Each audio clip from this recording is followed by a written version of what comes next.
नमस्कार साथियों, मैं शिकवाल सर आपका एक बार पुणे उदयपुर के सरजी स्टडी सेंटर पर भव्य अभिनंदन करता हूं। साथियों, स्वागत कर रहा हूं। आपको अच्छे से पता है तो ये आप और हम दोनों मिलकर निरंतर प्रश्नोत्तरी को चलायमान रखने का प्रयास कर रहे हैं और किया भी जा रहा है, क्योंकि जब तक श्रोता सुनने वाला सामने नहीं हो तो वक्ता की कोई इंपोर्टेंस ही नहीं है। इसीलिए मैंने आपको को भी क्या किया, इस मनोविज्ञान की प्रश्नोत्तरी में शामिल किया। बिल्कुल आपको पता है कि कुछ समय बाद राजस्थान में शिक्षक भर्ती का दौर भी चलेगा, जिसमें फर्स्ट ग्रेड है, सेकंड ग्रेड है, रिट है, बहुत सारी भर्तियां आपके सामने आने वाली। तो अब तक आपने किस तरह की तैयारी की है, आप स्वयं का आंकलन कैसे कर सकते हो, उसी को मद्देनजर रखते हुए मैंने जो मनोविज्ञान की प्रश्नोत्तरी का दौर चलायमान रखा है, उसी क्रम में आज हम जो पढ़ने वाले हैं वो मनोविज्ञान की प्रश्नोत्तरी भाग कौन सा पढ़ेंगे, दिखाई दे रहा होगा आपको। मनोविज्ञान की प्रश्नोत्तरी भाग 37 को पढ़ने वाले हैं। कौन सा पढ़ने वाले हैं? मनोविज्ञान की प्रश्नोत्तरी भाग 37। इस 37 के अंदर किस तरह के क्वेश्चन लेकर आए हूं, इन सभी पर आप हम चर्चा करेंगे। तो चलिएगा मेरे साथ। मनोविज्ञान की प्रश्नोत्तरी भाग 37 का पहला ही क्वेश्चन आपके मोबाइल की स्क्रीन पर देखिए। क्या कह रहा है पहला क्वेश्चन? जीन प्याजे के सिद्धांत में एक शब्द आया है साथियों, उत्कर्मण्यता। इस उत्कर्मण्यता का क्या अर्थ होता है? जीन प्याजे ने अपने सिद्धांत में एक शब्द का प्रयोग किया है, उत्कर्मण्यता। तो इस उत्कर्मण्यता का क्या अर्थ है? कार्य करने से है, या व्यवहार को प्रदर्शन करने से है, या जानने से है, या विपरीत सोचने से है। देखिए, जीन प्याजे की बात हो रही, किसकी बात हो रही है? जीन प्याजे की बात हो रही है। और जीन प्याजे जो कि मूलतः स्विट्जरलैंड का रहने वाला था, और इसने जो सिद्धांत दिया उस सिद्धांत का नाम था संज्ञानात्मक विकास का सिद्धांत। संज्ञानात्मक विकास का क्या दिया? सिद्धांत। और जिस पुस्तक में इसने सिद्धांत दिया था उस पुस्तक का जो नाम था वो नाम था बाल चिंतन की भाषा। क्या नाम था? बाल चिंतन की भाषा। ये जो किताब थी, ये किताब 1923 में लिखी गई साथी। अब इसने जो सिद्धांत दिया, ये सिद्धांत इस पुस्तक में उल्लेखित है, और उसी पुस्तक में इन्होंने अपने सिद्धांत को समझाने के लिए एक शब्द दिया था, उत्कर्मण्यता। इसी शब्द को लेकर यहां सवाल पूछा जा रहा है कि इसका अर्थ क्या हो सकता है। दिमाग लगाइएगा आप लोग। क्या उत्कर्मण्यता का अर्थ कार्य करने से है? कार्य करने का जो संबंध है वो क्रिया से होता है साथी। जब क्रिया से, इसका मतलब ये विकल्प क्या हो गया? गलत हो गया। व्यवहार के प्रदर्शन की यदि हम बात करते हैं तो व्यवहार प्रदर्शन एक विधि होती है, तो ये भी विकल्प है नहीं। जानना जो है वो संज्ञान का अर्थ है। जानना किसका अर्थ है? संज्ञान का अर्थ है, इसलिए ये भी होगा नहीं। तो बचा कौन? विपरीत सोचने को ही हम क्या कह सकते हैं?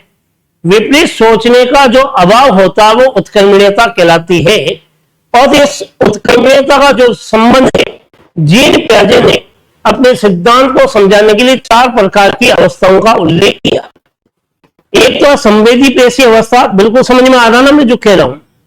दूसरी अवस्था का नाम है पूर्व सक्रियात्मक। तीसरी अवस्था का नाम है स्थूल। चौथी अवस्था का नाम है औपचारिक सक्रियात्मक। तो ये उत्कर्मण्यता का जो अभाव होता है, ये संवेदी पेशी अवस्था में नहीं होता है। इसका जो अभाव होता है वो पूर्व सक्रियात्मक अवस्था में होता है, कि जो कि 2 से 7 वर्ष है। इस अवस्था वाले जो बच्चे जो होते हैं, जिसमें विपरीत सोचने का अभाव है। यदि किसी से कहा जाए इन बच्चों को कि बेटा आपके एक भाई है क्या? हाँ। या ये कहा जाए आपके एक बहन है, तो वो स्वीकार करेगा हाँ बहन भी, उस बहन के एक भाई है, तो ये बात मानेगा नहीं को कौन सा भाई? अरे आप खुद ही तो है वो भाई। मतलब विपरीत सोच का अभाव होना ही क्या कहलाता है? उत्कर्मण्यता कहलाता है। बिल्कुल आप समझ गए होंगे। तो चलिए नेक्स्ट क्वेश्चन की ओर। तो आंसर जो होगा ये जो चौथा विकल्प है जिसे हम डी भी कहते हैं, ये क्या होगा, बिल्कुल सही माना जाए। चलिए अगला क्वेश्चन आपके मोबाइल की स्क्रीन पर यह है, देखिएगा। वंशानुक्रम उन समस्त गुणों के समावेश से है जो मानव में उसकी उत्पत्ति के समय उपलब्ध है। कि वंशानुक्रम से मेरा अभिप्राय उन सभी गुणों के समावेश से है जब मानव की उत्पत्ति होती, जब मनुष्य का जन्म होता है सभी गुण उसमें विद्यमान होते हैं, उसे ही वंशानुक्रम कहते हैं। यह है कथन। यह कथन किसका है, देखिएगा। क्या यह कथन रोज का है, गोलमैन का है, क्रो का है या वुडवर्थ का है? देखिएगा रोस ने क्या कहा, बाल्यावस्था मिथ्या परिपक्वता का काल है। बाल्यावस्था तो क्या है, मिथ्या परिपक्वता का काल है, यह कथन कहा। इसी रोस ने वातावरण को लेकर बात कही थी कि वातावरण जो होता है वह बाह्य शक्ति जो सबको प्रभावित करती है। वातावरण क्या है, वातावरण बाह्य शक्ति है, यह बात इसने कही थी। तो वंशानुक्रम को लेकर इसने कोई कथन नहीं कहा है, तो यह क्या हो गया, गलत। गोलमैन ने संवेगात्मक बुद्धि को लेकर बात कही थी। कौन सी बुद्धि को, संवेगात्मक बुद्धि को लेकर। तो यह विकल्प भी क्या हो गया साथियों, यह भी गलत हो गया। क्रो एंड क्रो ने 20वीं शताब्दी को बालकों की शताब्दी कहा। इसके अलावा व्यक्ति के जन्म से लेकर वृद्धावस्था तक सीखने के अनुभवों का वर्णन करना, शिक्षा मनोविज्ञान, यह कथन खा। आदत ज्ञान अभिवृत्ति का अर्जन अधिगम, यह कथन खा। इसका मतलब वंशानुक्रम पर क्रो एंड क्रो ने भी कुछ भी नहीं कहा। बचा कौन, वुडवर्थ ही वो शख्सियत है जिसने वंशानुक्रम उन समस्त गुणों के समावेश का परिणाम है जो मानव जब जन्म लेता है उसी समय उसमें वो सारे गुण विद्यमान होते हैं। तो डी विकल्प क्या हो रहा है, बिल्कुल सही, ये कथन वुडवर्थ ने ही कहा। चलिए अगले प्रश्न की ओर। क्वेश्चन नंबर 3, ये किसी भी स्थिति में गलत नहीं होना चाहिए साथियों। जो भी विद्यार्थी मेरे से पढ़ा है, चाहे वो उदयपुर के सरजी स्टडी सेंटर का विद्यार्थी हो या फिर वो जोधपुर से मेरे पास पढ़ा हो, जिस भी कोचिंग में पढ़ा हो या प्रतापगढ़ में मेरे से पढ़ा हो, तो बिल्कुल जोधपुर है, कोटा है, उदयपुर है, मैं लगभग काफी जगह जाता हूं। जहां पर भी उस विद्यार्थी ने यह प्रश्न मेरे से पढ़ा है, किसी भी दृष्टि में गलत नहीं होना चाहिए। तो फटाफट उत्तर दीजिए इस क्वेश्चन को सुनकर कि साइकोलॉजी पुस्तक के रचनाकार कौन है। साइकोलॉजिया पुस्तक का नाम क्या है, साइकोलॉजिया। मैं कई बार कहता हूं जिया लागे ना लागे, साइकोलॉजिया। तो इस पुस्तक के रचनाकार कौन है? यदि हम बात करते हैं वुडवर्थ, तो बिल्कुल यह आंसर क्या हो गया, सही नहीं है, ये क्या है, गलत है। वुडवर्थ ने साइकोलॉजिया पुस्तक नहीं दी है। यदि आप कहते हो जॉन लॉक, तो यह कथन बिल्कुल क्या होगा, यह हो गया आपके रॉन्ग। जॉन लॉक ने शिशु का मस्तक कोरे कागज के समान होता है, इस बात को कहा। बिल्कुल इसे टेबुला रासा की संज्ञा दी गई। यदि आप अरस्तु कहते हो तो यह मनोविज्ञान का जनक है, स्वस्थ शरीर में स्वस्थ मस्तिष्क से निर्माण की बात करता है, तो यह भी गलत है। तो बचा कौन, तो बचा केवल रुडोल्फ गोखले, वो व्यक्ति है जिसने 1590 में अपनी पुस्तक साइकोलॉजिया इस साइकोलॉजिया में मनोविज्ञान शब्द दिया था, मनोविज्ञान शब्द दिया था। तो आप समझ गए होंगे आखिर मनोविज्ञान शब्द देने वाला व्यक्ति कौन है, रुडोल्फ गोखले है। कब दिया था, 1590 में दिया था। किस पुस्तक में दिया था, साइकोलॉजिया। तो इस पुस्तक के रचनाकार कौन होंगे, रुडोल्फ गोखले हो गए। चलिए नेक्स्ट क्वेश्चन की ओर।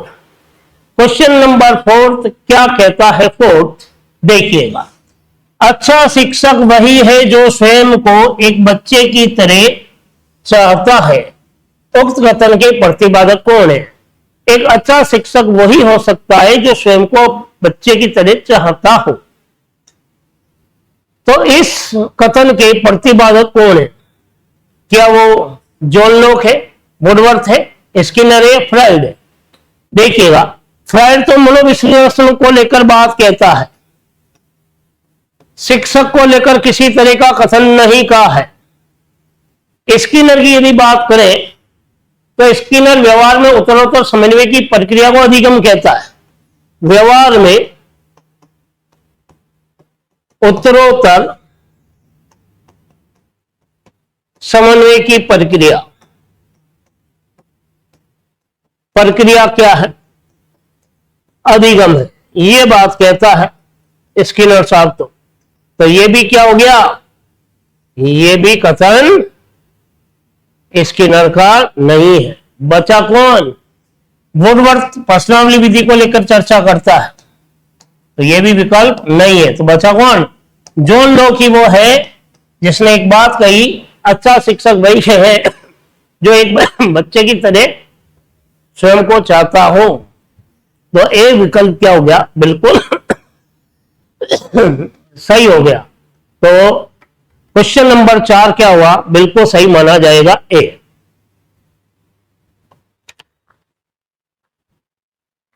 चलिए नेक्स्ट क्वेश्चन की ओर। क्वेश्चन नंबर 5 बहुत ही जबरदस्त है, गलत नहीं होना चाहिए। पुनरावर्ती का सिद्धांत किसने दिया? पुनरावर्ती का सिद्धांत स्किनर ने नहीं, इसने तो क्रिया प्रसूत का सिद्धांत दिया। क्रिया प्रसूत का सिद्धांत कब दिया? 1938 में दिया। हल की यदि हम बात करें तो पुनरावर्ती का सिद्धांत किसका है साथियों? हल का नहीं, इसने पुनर्बलन का सिद्धांत दिया। पुनर्बलन का सिद्धांत कब? 1915। थॉर्नडाइक की यदि बात करें तो यह भी विकल्प क्या हो गया? गलत, इसने उद्दीपक अनुक्रिया का सिद्धांत दिया।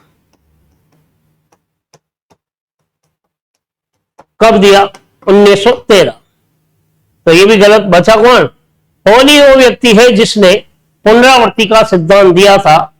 तो डी विकल्प क्या माना जाएगा? बिल्कुल सही माना जाएगा। चलिए नेक्स्ट क्वेश्चन की ओर। क्वेश्चन नंबर 6 क्या कहता है? बहुत ही जबरदस्त है क्वेश्चन नंबर 6। थोड़ा सा कलर भी चेंज कर लेते हैं। देखिए, सीखने की प्रक्रिया एक प्रमुख विशेषता है पठार। सीखने की प्रक्रिया की प्रमुख विशेषता ही पठार है। सीखने में कठिनाई आना एक तरह से क्या कहलाता? पठार कहलाता है। सीखने में यदि बाधा आ रही है तो सीखने का क्या है? पठार या कठिनाई है। यह कथन किसने कहा? देखिए, क्या रोस है, सोरेनसन है, थॉर्नडाइक है, गोल्डमैन? बताइए, फटाफट उत्तर दीजिए कि सीखने की प्रक्रिया में कोई उन्नति न होना अधिगम का पठार कहलाता है। तो यह कथन जो है गोल्डमैन का नहीं है, थॉर्नडाइक का भी नहीं है। आंसर क्या होगा? सोरेनसन नहीं। कथन किसका है? रोस का है कि सीखने की क्रिया में कोई उन्नति न होना पठार कहलाता है। तो यह कथन किसका है? रोस का। सोरेनसन तो कहता है जो अधिगम का पठार होता है ना, वो कुछ दिन, कुछ महीने, कुछ सप्ताह और कुछ समय बाद वो चला जाता है। थॉर्नडाइक कहता है अनुक्रिया का चयन कर उत्तेजना से जोड़ना अधिगम है। और गोल्डमैन कहता है कि संवेगात्मक बुद्धि ही भावात्मक बुद्धि है। तो हर विकल्प पर मैंने चर्चा की है, बोल करके, लिख करके नहीं, बोल करके। तो आंसर क्या हुआ? रोस वो क्या है? सही। चलिए क्वेश्चन नंबर 7, मनोविज्ञान आचरण और व्यवहार का यथार्थ विज्ञान है। यह कथन किसका है? मनोविज्ञान हमारे आचरण का, व्यवहार का यथार्थ विज्ञान है। यह कथन किसने कहा? हर विकल्प पर आप हम चर्चा करेंगे। देखिएगा, सबसे पहला वुडवर्थ है। वुडवर्थ की यदि हम बात करें तो इसने क्या कहा? मनोविज्ञान से मेरा अभिप्राय वातावरण के संपर्क में आने वाले मानव व्यवहारों के संबंधों का अध्ययन करने से। क्या है मनोविज्ञान? क्या है? वातावरण के संपर्क में आने वाले मानव व्यवहारों का अध्ययन मनोविज्ञान है। यह बात इसने कही थी, इसलिए यह विकल्प क्या हो गया? गलत। पील मोदे ने शिक्षा मनोविज्ञान को लेकर बात कही। शिक्षा मनोविज्ञान क्या है? शिक्षा मनोविज्ञान शिक्षा का मनोविज्ञान है, शिक्षा का मनोविज्ञान, यह बात कही पील मोदे ने। तो यह भी क्या हो गया? विकल्प गलत। तो आंसर क्या है? करो एंड करो नहीं है। करो एंड करो क्या कहता है? मनोविज्ञान से अभिप्राय क्या है? बात कही तो मानव संबंधों का अध्ययन है। मानव संबंधों का क्या है? मानव संबंधों का अध्ययन है मनोविज्ञान, ये बात कही। तो फिर बचा कौन? मैकडूगल ही वो व्यक्ति है जिसने मनोविज्ञान को हमारे आचरण और व्यवहार का यथार्थ विज्ञान बताया है। और इसका उल्लेख मैकडूगल की पुस्तक आउटलाइन ऑफ साइकोलॉजी में मिलता है। आउटलाइन ऑफ साइकोलॉजी, मनोविज्ञान की रूपरेखा, ये किताब किसकी है? मैकडूगल की है साथी। तो समझ गए होंगे आखिर इस कथन को कहने वाला कौन है? मैकडूगल महोदय है। चलिए, बहुत ही जबरदस्त क्वेश्चन है। 8 क्या कहता? 8 अब आपको नहीं है बेट। चलिए 8, a mind that found itself, पुस्तक के रचनाकार। A mind that found itself, पुस्तक के रचनाकार कौन है? हरलोक नहीं, इसने विकास को सतत प्रक्रिया बताया। कुप्पोस्वामी ने कि समायोजित व्यक्ति प्रशंसित रहता है, संवेगात्मक द्वंद्व तनाव दूर होते हैं, ये बात कही। रूसो को तानाशाह का जनक कहा गया, तो ये भी नहीं। रूसो की पुस्तक इमाइल है, क्या है? इमाइल है। तो बचा कौन? बियर्स ही वो व्यक्ति है जिसने ए माइंड दैट इटसेल्फ नामक पुस्तक को लिखा। और जब ये मानसिक रोगग्रस्त था उस समय अपने जीवन के जो अनुभव लिए उन सबको इस पुस्तक में इसने चरितार्थ किया। पूरा नाम डब्ल्यू बियर्स था इसका। तो डी विकल्प आपका क्या है? बिल्कुल सही है। क्वेश्चन नंबर 9 बहुत ही जबरदस्त है। क्या कहता है 9? पढ़िएगा, समझिएगा और उत्तर तक पहुंचिएगा। शिक्षा का अधिकार अधिनियम 2009 के तहत कक्षा 6 से 8 तक, कक्षा 6 से क्या है? कक्षा 6 से लेकर 8, ये 7th लिख दिया। 6 से 8 तक कुल कार्य दिवस कितने होंगे? देखिएगा, शिक्षा का अधिकार, शिक्षा का अधिकार, राइट टू एजुकेशन, शिक्षा का अधिकार अधिनियम 2009। यह शिक्षा का अधिकार अधिनियम 2009 1 अप्रैल 2010 से संपूर्ण भारत में लागू किया गया। सबको पता है साथियों, जब यह अधिनियम बनाया गया उस समय जम्मू कश्मीर में लागू नहीं किया, सब जगह। वर्तमान में यह जम्मू कश्मीर में भी लागू है। अब इस अधिनियम के तहत राइट टू एजुकेशन जो कक्षा, यदि हम बात कर रहे हैं कि 8वीं तक के बच्चों की 6 से 14 वर्ष के बालक बालिकाओं को निःशुल्क शिक्षा दी जाए, तो भारत 135वां देश था जिसने शिक्षा को मौलिक अधिकार दर्जा देने की बात कही। भारत कौन सा देश था? भारत 135वां देश है। प्रथम देश कौन सा है? प्रथम देश की यदि हम बात करें जिसने शिक्षा को मौलिक अधिकार की बात की, वो नॉर्वे है साथियों। कई जगह स्विट्जरलैंड में मिलेगा। अब ये बात बता रहे हैं कक्षा 6 से 8वीं तक के बालकों को कितना साल में कितने दिन पढ़ाना पड़ेगा? 120 नहीं, ये तो बुद्धि के कोर्स है। बुद्धि के क्या है? कोर्स, गिलफोर्ड की। इसलिए ये विकल्प क्या हो गया? गलत। ये भी बुद्धि के कोर्स ही है जो गिलफोर्ड ने 150 बताए थे, तो ये भी क्या हो गया? गलत। कितना? 200, ये भी गलत है। कितना पढ़ाना पड़ेगा? 220, क्योंकि ये 6 से 12 तक, सॉरी 6 से 8 तक के बच्चों की बात हो रही। अगर पहली से 5वीं तक के कार्य दिवस पूछते, प्रथम से पंचम तक, तब क्या होता? 200। और ये 6 से 8 तक की बात है, इसलिए 220। इसलिए ये क्या हो गया? गलत। और ये क्या हो गया? सही। तो ए विकल्प क्या होगा? बिल्कुल राइट होगा। तो समझ गए होंगे कि आखिर कार्य दिवस कितने होंगे? 220। और शैक्षिक घंटे जो होंगे वो 1000 होंगे, और पहली से 5वीं में 800 घंटे होते हैं। चलिए अगले क्वेश्चन की ओर। वैचारिक क्रिया की अवस्था का संबंध किसमें है? यानी कि जहां विचारों का सर्वाधिक आदान प्रदान किस अवस्था में होता है? बिल्कुल आंसर तक पहुंच गए होंगे आप लोग। बहुत ही इजी क्वेश्चन है ये। जन्म से 2 वर्ष विचार नहीं चलते, ये तो इंद्रिय जनित अवस्था है। इंद्रिय जनित अवस्था,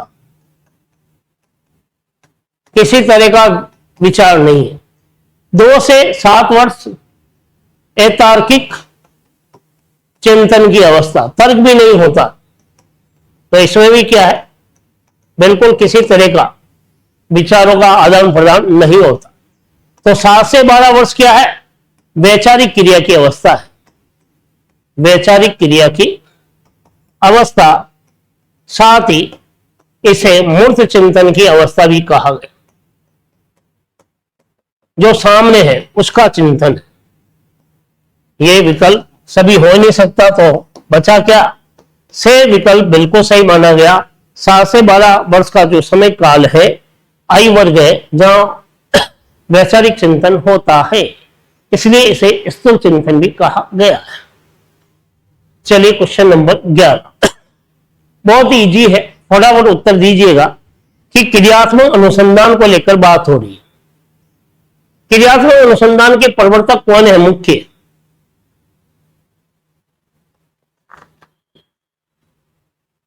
कौन है क्रियात्मक अनुसंधान के प्रवर्तक? देखिएगा, क्या स्टीफन एम कोरे है, एंडरसन है, कुर्ट लेविन है, या क्रोवेक्रो है? क्रियात्मक अनुसंधान, जिसे एक्शन रिसर्च कहते हैं साथियों, विद्यालय की कार्य प्रणाली को प्रभावित रखने का सर्वोत्तम तरीका क्या? क्रियात्मक अनुसंधान कहलाता है।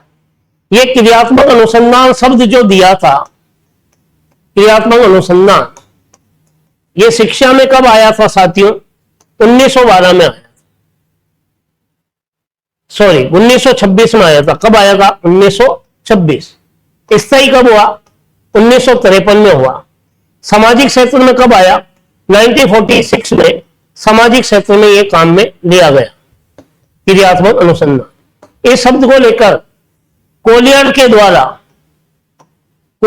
द्वारा द्वितीय विश्व युद्ध के दरमियान इस शब्द का प्रयोग किया गया। क्रियात्मक अनुसंधान पर सर्वाधिक कार्य जिस व्यक्ति ने किए था वो है स्टीफन एम कोरे। स्टीफन एम क्या है? कोरे। तो आप समझ गए होंगे आखिर क्रियात्मक अनुसंधान किसने दिया आपको? क्रोवेक्रो ने? नहीं। कुर्ट लेविन ने? नहीं। एंडरसन ने? नहीं। किसने दिया?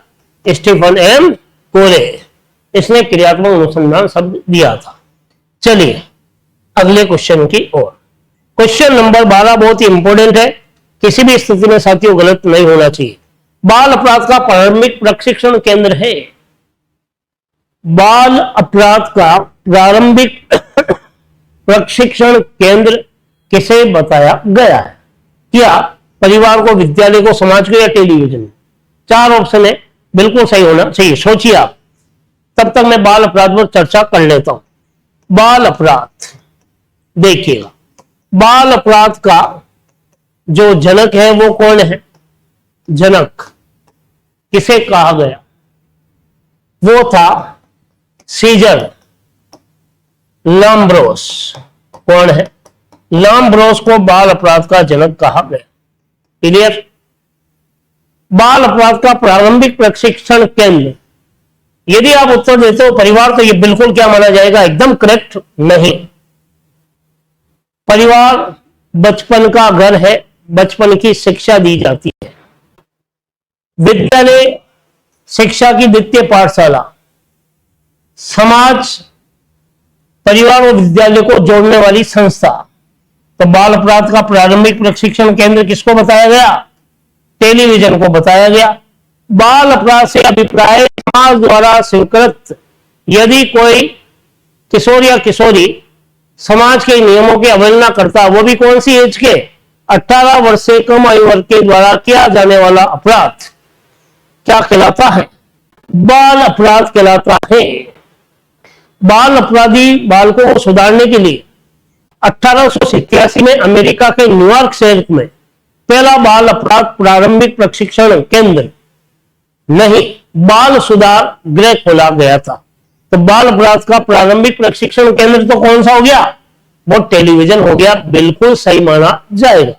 एग्जाम में पूछा भी गया, पूछा भी जा सकता है। टेलीविजन ही आपको डी विकल्प ही सही करना है। चलिए क्वेश्चन नंबर 13 बहुत ही इंपॉर्टेंट है साथियों, जबरदस्त है। बोस्टन संस्था, लगाइए दिमाग। ये पहली बार ही क्वेश्चन आपके सामने आया है।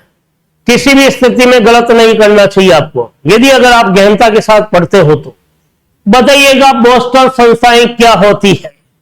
यदि हम इस बोस्टन संस्थाओं की बात करें तो क्या सामाजिक संस्थाएं हैं, क्या क्रियात्मक संस्थाएं हैं, क्या सुधार संस्थाएं या उपयुक्त सभी है? यदि बोस्टन संस्थाओं के बारे में आपने सुना है तो उत्तर दे सकते हो, बाकी टाटा बाय बाय है। कैसे? बोस्टन संस्था सामाजिक संस्थाएं नहीं होती है। बोस्टन संस्था क्रियात्मक संस्थाएं नहीं होती है। बोस्टन संस्था क्या होती है? सुधार संस्था होती है, उपयुक्त सभी नहीं है। तो सी विकल्प क्या माना जाएगा? बिल्कुल माना जाएगा, क्योंकि प्राचीन काल में जब कोई व्यक्ति या कोई बच्चा यदि उसका व्यवहार कुछ शैतानी तरह का रहता है या बहुत ही विचित्र रहता है, तो उस व्यवहार में सुधार करने के लिए बोस्टन संस्था में उन्हें भेजा जाता था। तो बिल्कुल आप समझ गए होंगे, ताकि उनके व्यवहार में सुधार आए। तो बोस्टन संस्था क्या है? सुधार संस्था है। चलिए, चिंतन क्या है? गलत नहीं होना चाहिए साथियों, बहुत ही इजी क्वेश्चन है ये। चिंतन क्या है? फटाफट उत्तर दीजिए। इस आज का जो वीडियो देख रहे हैं, मुझे पता है कौन कौन देख रहा है। बिल्कुल बार बार विकल्प भी चेंज कर दो, आप मत कीजिए। जो एक बार दे दिया वो फाइनल। चिंतन क्या है? व्यावहारिक क्रिया नहीं। चिंतन तो क्या है? प्रायोगिक क्रिया नहीं। तो चिंतन होता क्या है? चिंतन सैद्धांतिक क्रिया नहीं। तो चिंतन तो केवल क्या है? ज्ञानात्मक क्रिया है, क्योंकि चिंतन से आपका क्या बढ़ रहा है? ज्ञान बढ़ रहा है। तो डी विकल्प सही है। चलिए अगले क्वेश्चन की ओर। क्वेश्चन नंबर 15 क्या कह रहा है? आपको पता होगा कि शिशु में सबसे पहला कौन सा संवेग दृष्टिगोचर होता है? देखिएगा, शिशु की बात हो रही है, उसके संवेग की बात हो रही है कि शिशु में सबसे पहला संवेग कौन सा है। क्या शिशु में प्रेम है, क्रोध है, भय है या उत्तेजना? क्या उसे पहला संवेग प्रेम है? जन्म लेते ही उसे पता पड़ जाता है यही मेरे माता पिता है और यही मेरा भाई, यही मेरा सखा है? नहीं। तो शिशु का प्रथम संवेग प्रेम नहीं होता। क्या जन्म लेते ही क्रोध करता है? नहीं करता है। तो यह भी प्रथम संवेग नहीं है। तो शिशु का प्रथम संवेग क्या है? भय है? नहीं है। वाटसन के अनुसार सबसे प्रथम संवेग क्या? वाटसन के अनुसार सबसे लोकप्रिय संवेग वो कौन सा है? वो है भय, वाटसन के अनुसार। तो बचा कौन? उत्तेजना शिशु का प्रथम संवेग है। ये बात किसने कही थी? ये बात ब्रिजेश ने कही थी। ब्रिजेश के अनुसार शिशु का प्रथम संवेग कौन सा है? उत्तेजना है। कौन सा है? उत्तेजना है। तो समझ गए होंगे आखिर ए विकल्प क्यों सही हुआ। तो चलिएगा मेरे साथ अगले क्वेश्चन की ओर। क्वेश्चन नंबर 16, यदि दो विषय पूर्ण रूप में समान है तो 100% स्थानांतरण हो सकता है। दो विषय समान है तो 100% ये मान के चलिएगा उसमें अधिगम का स्थानांतरण होगा। तो बताइएगा क्या ये कथन जॉन डीवी का है, भाटिया का, सोरेनसन का, वुडवर्थ का है? दो विषय समान है तो 100% स्थानांतरण होगा, ये कथन जो है बहुत ही जबरदस्त है। किसका है? कथन किसका है? वुडवर्थ का नहीं है। तो फिर किसका होगा? सोरेनसन का नहीं। फिर किसका होगा? जॉन डीवी का नहीं है। कथन किसका है? भाटिया ने कहा यदि दो विषय पूर्ण रूप से समान है तो निश्चित ही मान के चलेगा उनमें स्थानांतरण होगा। तो भाटिया ने यह बात कही है। बी विकल्प बिल्कुल सही है। जॉन डीवी ने शिक्षा को त्रिमुखी प्रक्रिया कहा और वुडवर्थ ने यह एक बात कही नवीन ज्ञान नवीन प्रतिक्रियाओं का अर्जन अधिगम है।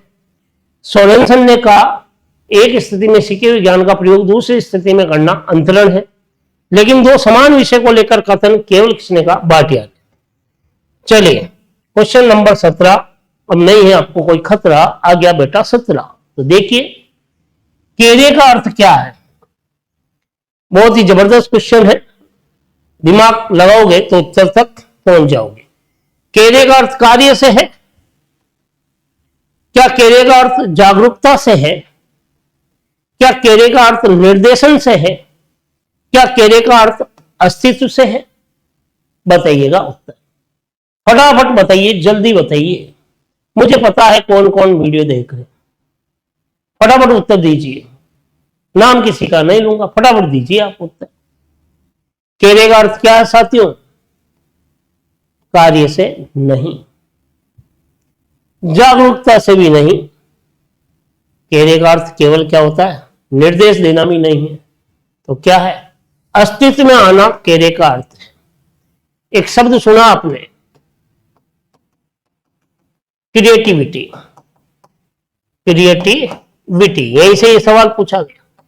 क्रिएटिविटी शब्द एक नाम आता है वेबस्टर, और इसने एक शब्दकोश लिखा था, शब्दों का कोश, ये किताब लिखी थी। तो वेबस्टर के शब्दकोश के अनुसार क्रिएटिविटी शब्द किससे बना है? केरे से बना है, जिसका अर्थ है अस्तित्व में आना। अस्तित्व में आना या उगना। तो यही से ये सवाल पूछा गया, इसलिए डी विकल्प क्या माना जाएगा? सही। चलिए अगले क्वेश्चन की ओर। क्वेश्चन नंबर 18, समूह दल का संबंध है। समूह दल कौन सी अवस्था में समूह का निर्माण होता है? सभी नहीं, शेषावस्था नहीं। तो अब दो विकल्प है, बताइए अब तो। समूह दल का निर्माण किसमें होता है? किशोरावस्था में नहीं।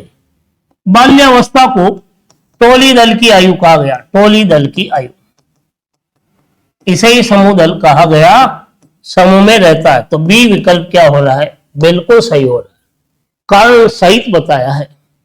चलिए अगले क्वेश्चन की ओर।